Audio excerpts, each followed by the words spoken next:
অবিমলদা একটু দাঁড় করাও তো।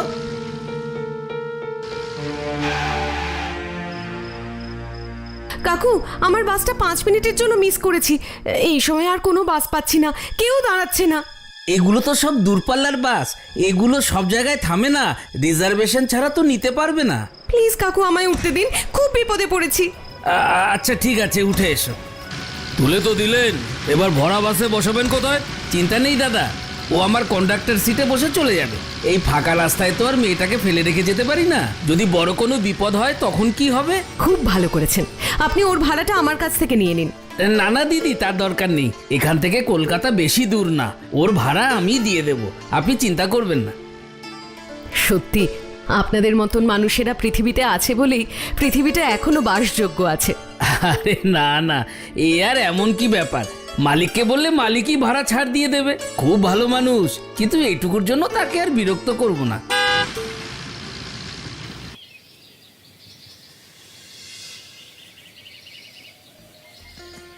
বোমা, আসার সময় পারলে তোমার মাসিকে সঙ্গে এনো। হ্যাঁ, খুব ভালো মানুষ, কটা দিন এখানে থেকে গেলে ওনার একটু বদল হবে। মাসি এখন ভালো করে চলাফেরা করতে পারে না মা, তাই জন্যই তো প্রতি মাসে একবার করে ঘুরে আসি। ও, তাও ঠিক। যাক, তুমি সাবধানে যেও, কেমন? হ্যাঁ মা, আসি। হ্যাঁ হ্যাঁ মা, এসো এসো। দুগ্গা দুগ্গা দুগ্গা দুগ্গা।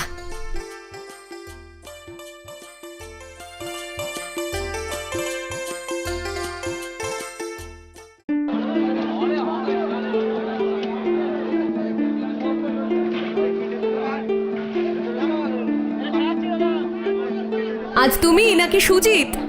হ্যাঁ দিদি, আজ আমার মর্নিং শিফট পড়েছে। এই অমিয়দার কি খবর গো? এর আগের বারও দেখলাম না। ওমা, আপনি জানেন না দিদি, অমিয়তা তো মারা গেছে। হ্যাঁ, কি বলছো কি? হ্যাঁ দিদি, ঘটনাটা এমন আচমকা ঘটে গেল যে কি বলবো। আমায় হাতে ধরে কাজ শিখিয়েছিলেন। কি হয়েছিল? অসুখ টসুখ? না না, একেবারে ফিট ছিল। অ্যাক্সিডেন্ট, এই ডিপোতেই। কি বলছো? আচ্ছা, ও ঠিকানাটা দিতে পারবে আমায়? একবার দেখা করতে যেতাম। নমস্কার, আমার নাম মালিনী সেন। আপনি আমায় চিনবেন না, কিন্তু অমিয়দার খবরটা পেয়ে আমি না এসে পারলাম না বৌদি। আমি আপনার কথা ওর মুখে শুনেছি, খুব প্রশংসাও করতো আপনার। প্রশংসা করার মতন মানুষ তো উনি ছিলেন। নিজের চোখে কত মানুষকে সাহায্য করতে দেখেছি, আর অত্যন্ত সৎ মানুষ ছিলেন। কিন্তু এত বছর কন্ডাক্টরের কাজ করার পরে বাস থেকে পড়ে অ্যাক্সিডেন্ট হলো কি করে, তাও ডিপোতে? আর কি বলি বলুন তো, কদিন ধরে ওর মনটা ভালো ছিল না, খুব গম্ভীর হয়েছিল। কিছু জিজ্ঞাসা করলেই বলতো, দাঁড়াও আগে কনফার্ম হই, তারপর বলবো। তারপর দুর্ঘটনার দিন কি হয়েছিল? আলাদা কিচ্ছু না, যেমন মর্নিং শিফটে যায় তেমনই গিয়েছিল। না, সেদিন একটু আগেই চলে গিয়েছিল। আর তারপরে তো আলোকদার ফোনে খবরটা পেলাম। আলোকদা মানে অমিয়দার কলিগ, যার সাথে ওর খুব ভালো সম্পর্ক ছিল? আপনিও চেনেন? না, ওই চিনি মানে আমি তো প্রতি মাসেই ওদের বাসে করে মাসির বাড়িতে যাতায়াত করি, ফেরার পথে ওকে অনেকবার বাসে পেয়েছি। হ্যাঁ হ্যাঁ, উনি সেদিনও নাইট শিফটে ডিপোতে ফিরছিলেন, ওর সামনেই ঘটনাটা ঘটে।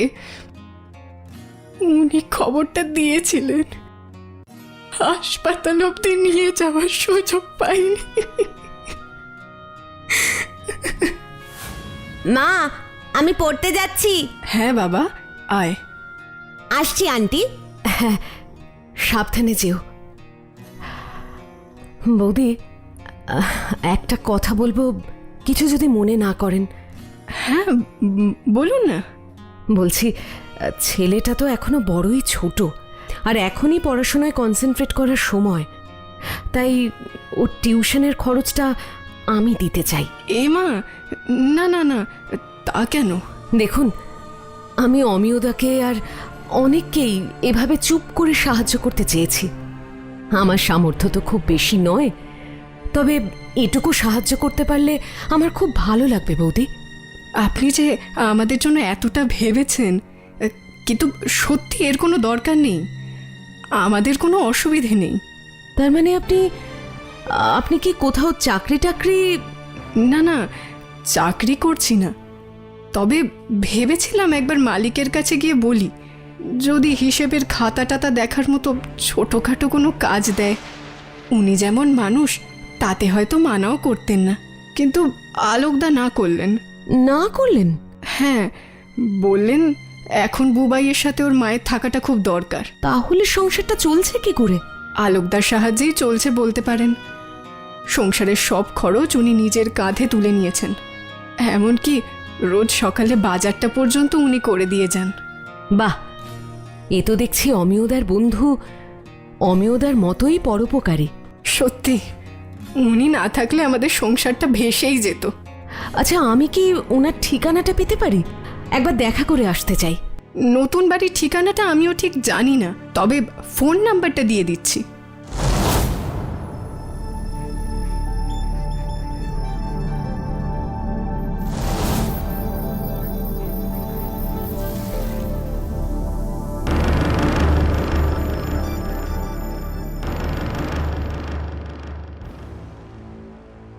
হ্যাঁ বলুন, কি জানতে চান? অমিয়দা তো আপনার খুব ভালো বন্ধু ছিলেন। আচ্ছা, উনি কি রিসেন্টলি কোনো বিষয় নিয়ে একটু ডিস্টার্ব ছিলেন? অফিসে? কই না তো, কিছু তো হয়নি। কেন বলুন তো, আপনার এরকম মনে হচ্ছে? না, আসলে ওর স্ত্রী একটা কথা বললেন, উনি নাকি কদিন হলো একটু মনমরা হয়েছিলেন। ও হ্যাঁ, উনি আপনাকে ওটা বলেছেন? হ্যাঁ বলেছেন। কেন, আপনি জানেন? হ্যাঁ, ওই বলেছিল। আসলে কদিন হলো ওর শরীরটা খুব একটা ভালো যাচ্ছিল না, তাই একটু মনমরা হয়ে থাকতো। আর তাছাড়া ছেলেটা বড় হচ্ছে, তার পেছনে খরচও বাড়ছে, সেসব নিয়েই একটু চিন্তিত থাকতো। যাক, আপনি অন্তত সেই চিন্তা ওর দূর করেছেন। কি বা করতাম, অমিও চলে যাওয়ায় পরিবারটা খুব বিপদে পড়েছিল, তাই আমি এগিয়ে গিয়েছিলাম। আর শুভ্রা তো তেমন পড়াশুনো জানে না। ও, তবু নাকি ও চাকরি করতে চেয়েছিল আপনাদের কোম্পানিতে, আপনি নাকি মানা করেছিলেন? হ্যাঁ, আমাদের কোম্পানির মালিকের স্বভাব চরিত্র তেমন সুবিধের না, জেনে শুনে কেউ কি আর বাঘের গুহায় যেতে দেয়, তাই আমি হাল ধরলাম। আপনিও দেখছি আপনার বন্ধু অমিয়দার মতোই ভালো মানুষ। এত বড় বাড়ির মানুষ, তাও কোনো অহংকার নেই।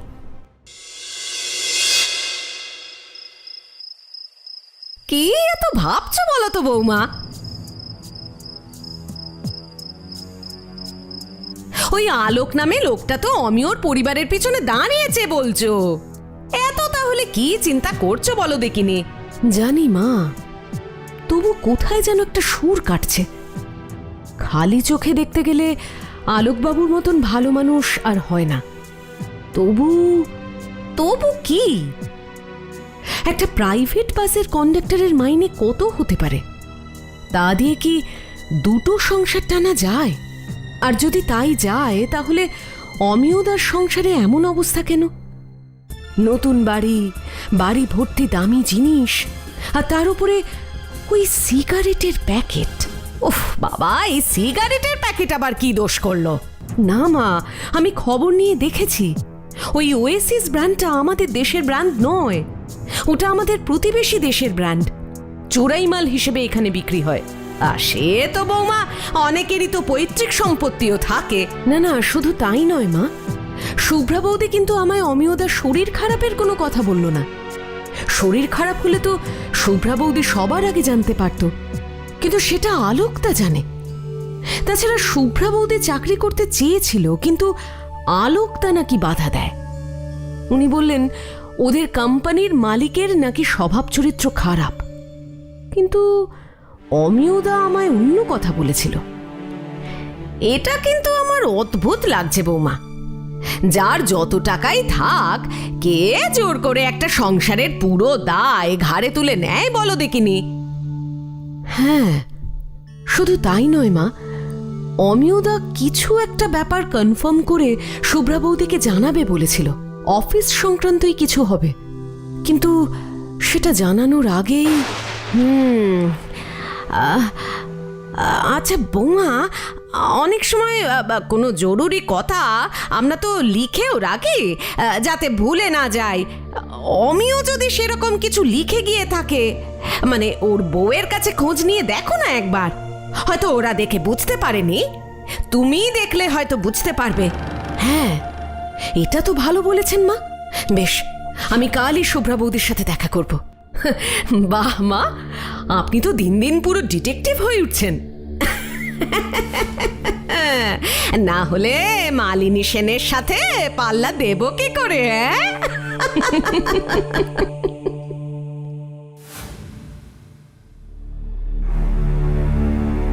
না, সেরকম কিছু চিঠি বা ডায়েরি তো আমি পাইনি। কেন, তুমি কি কিছু সন্দেহ করছো? সন্দেহ যে একবারেই হচ্ছে না তা নয়।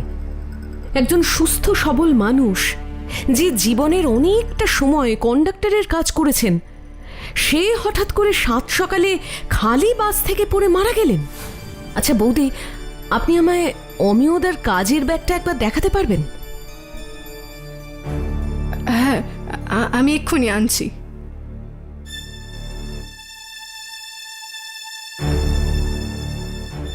এটা ওর শেষ চিহ্ন বলে আমি কারোকে ছুঁতে দিইনি।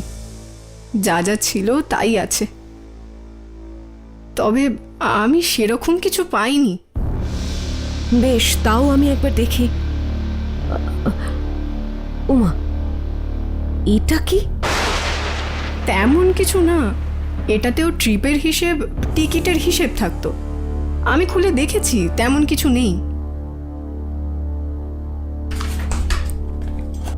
শুধুমাত্র 3টে ডেটের বাস নাম্বারে লাল কালি দিয়ে গোল করা আছে, দেখেছেন? এটা তো আগে খেয়াল করিনি। এটা কি জরুরি কিছু? জরুরি কিনা সেটা জানতে হলে আমায় বাসের মালিকের সাথে মুখোমুখি বসে কথা বলতে হবে। আচ্ছা, আপনার কাছে ওর নাম্বার বা ঠিকানা আছে?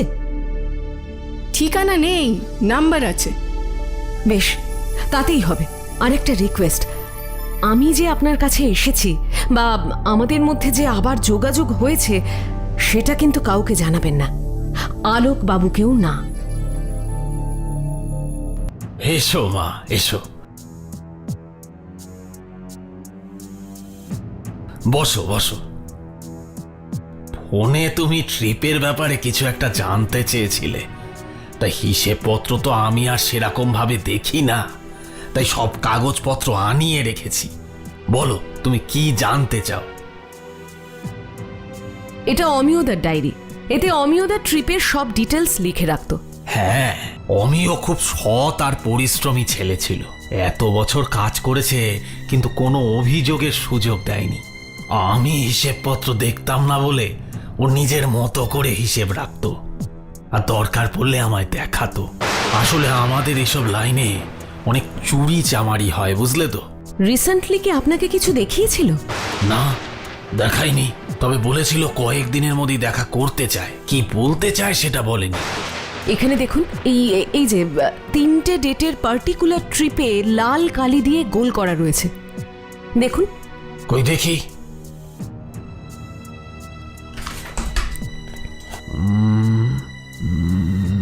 হ্যাঁ, তাই তো। দাঁড়াও, এই ট্রিপগুলো ডিটেলটা একবার দেখি।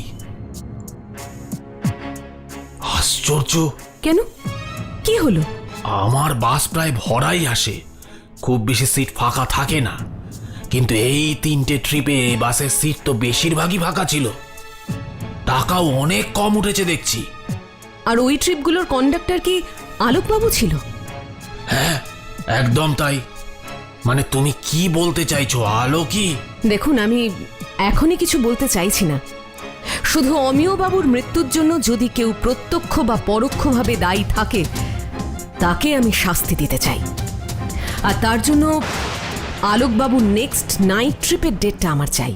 আমি সব ডিটেলস তোমায় দিয়ে দেব, চিন্তা করো না। এ ব্যাপারে আমি তোমার সাথে আছি। অমিয় বড় ভালো মানুষ ছিল, ওর জন্য আমায় যা করতে বলবে আমি করব। বেশ, তাহলে অমিয় বাবু স্ত্রী যদি আপনার সাথে এসে দেখা করে, আপনি ওনার একটা চাকরির ব্যবস্থা করে দেবেন প্লিজ। আমি তো চাকরি দিতে চেয়েছিলাম, এমনকি ওর ছেলের পড়াশোনার ভারও নিতে চেয়েছিলাম, কিন্তু আলোক বলল ওরা আমার দেওয়া কিছু নিতে চায় না, তাই আর আমি জোর করিনি। বুঝতে পেরেছি, কিন্তু ওরা নিজে থেকে এলে ওদের ফিরিয়ে দেবেন না। কখনো না।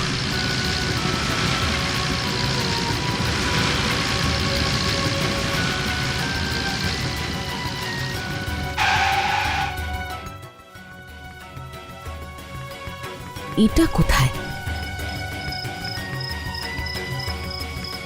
এটা তো বর্ডারের কাছের গ্রামটা। এতদিন ধরে আসছি, এই স্টপে তো বাস দাঁড়ায় না। ও দাদা, এখানে থামালেন কেন? 1 মিনিট দাদা, এখান থেকে টিকিট আছে একজনের। ফার্স্ট বাসে এরকম ঘন ঘন স্টপ দিলে হয় নাকি?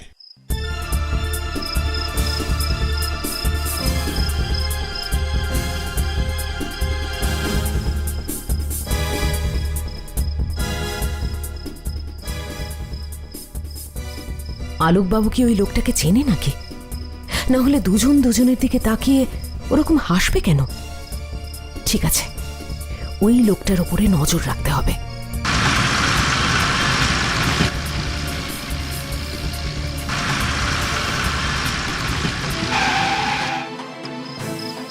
কাদের কাদের এয়ারপোর্টের কাছে ড্রপ ছিল? এই যে আমি আছি।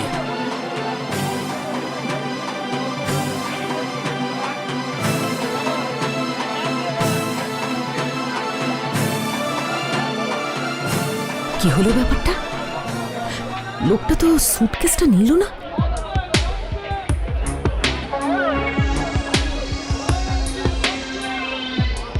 অদ্ভুত তো, আর মাত্র 8 ঘন্টার রাস্তা। এই দূরপাল্লার বাসে এখান থেকে তো কারোর ওঠার কথাই নয়। এখান থেকে তো প্রচুর বাস, মেট্রো, ট্রেন সবই আছে। তাহলে এত ভাড়া দিয়ে এই বাসে উঠলো কেন ছেলেটা? ওখানটায় বসুন।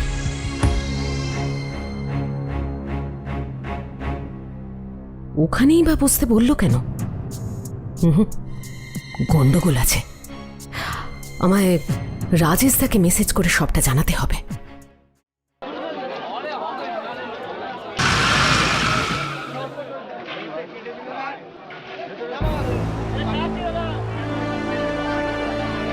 নেমে পড়ুন দিদি, ফাঁকা হয়ে গেছে।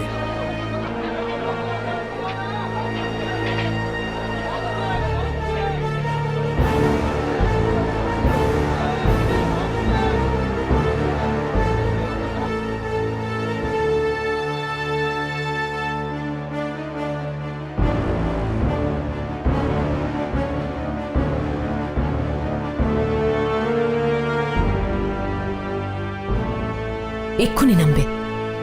যদি হাতে লাল সুটকেস থাকে তাহলে বুঝবেন আমার অনুমানই ঠিক।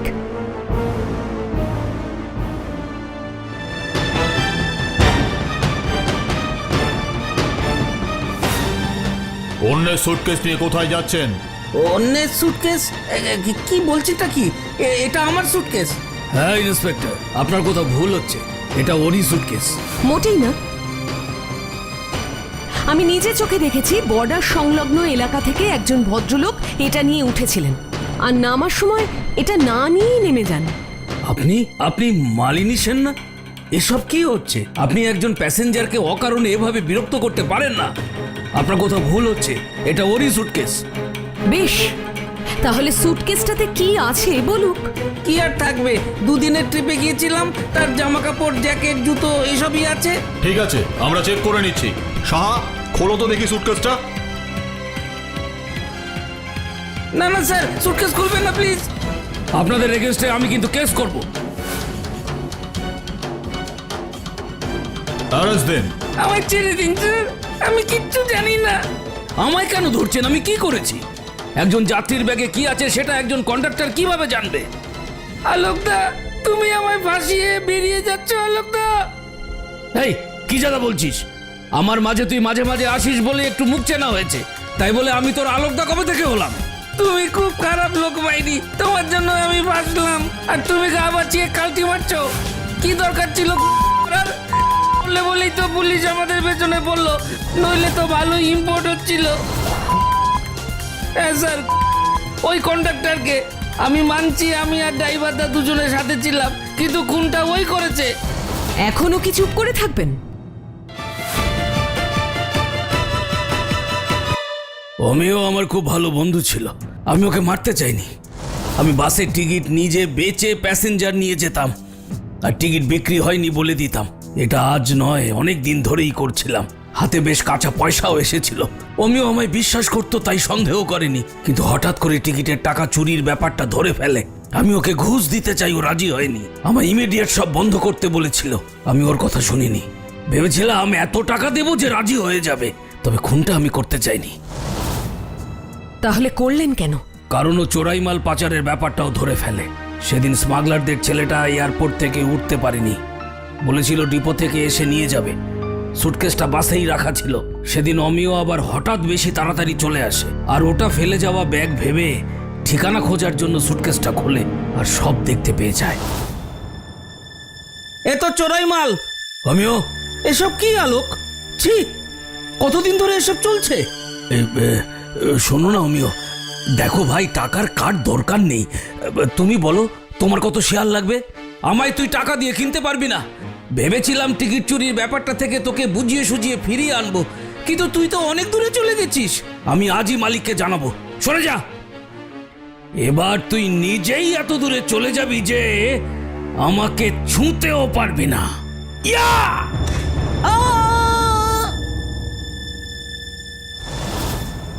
আর এত কিছুর পরেও ওর বন্ধু সেজে ওর পরিবারকে ঠকাচ্ছিলেন।